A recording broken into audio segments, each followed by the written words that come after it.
Асыл әженің әңгімелері. Сөз қадірін білмеген.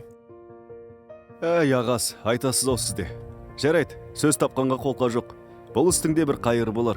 Әкесінің әр сөзін қалт жібермей тыңдаса да, Саматтың бала санасының кей сөздерді қорытуға шамасы келер емес. Не де болса есіме сақтап алайын, кейін әжемнен сұрап алармын деп, жаңа сөздерді жаттап алуға бекінді.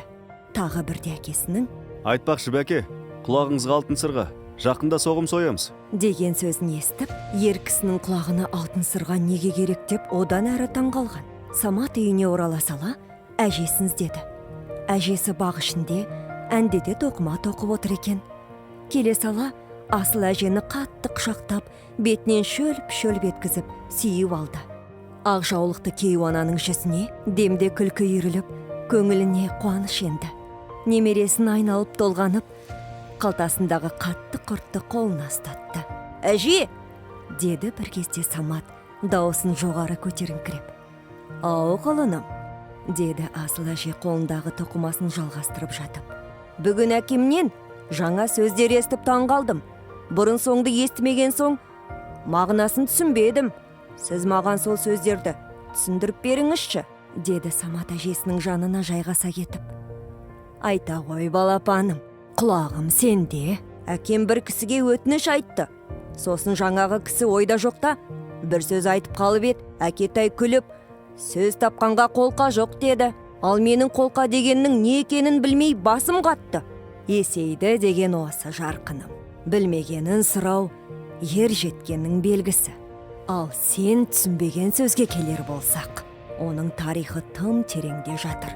Қазақ халқы көшіп қонып жүргендіктен, өміріміз аттың жалында, түйенің қомында өтті.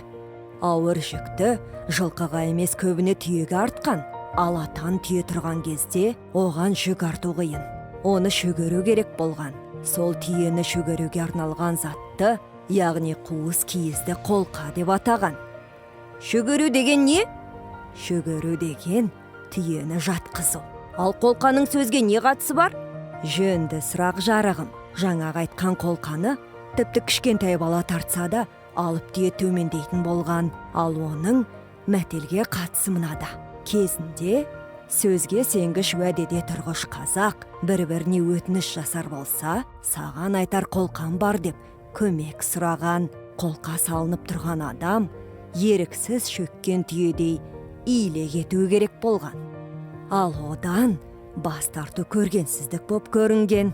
Тек сол кезде қиыннан қиыстырып, ойда жоқта сөз тауып кеткен жағдайда ғана өтінген адам сөз тапқанға қолқа жоқ деп өз жөнімен қайтқан. Қазақ әрбір сөздің киесі бар деп сенген. Сондықтан олар бір-біріне қолқан бар деп қолайсыз уақытта келе салмаған. Түсіндім әже. Демек маған да біреу қолқа салса, мен оның өтінішін қайтармай, міндетті түрде орындауым керек қой, иә?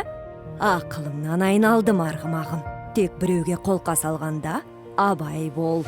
Сенің бір сөзің оның өмір бойғы арқалаған жүгіне айналып кетпесін.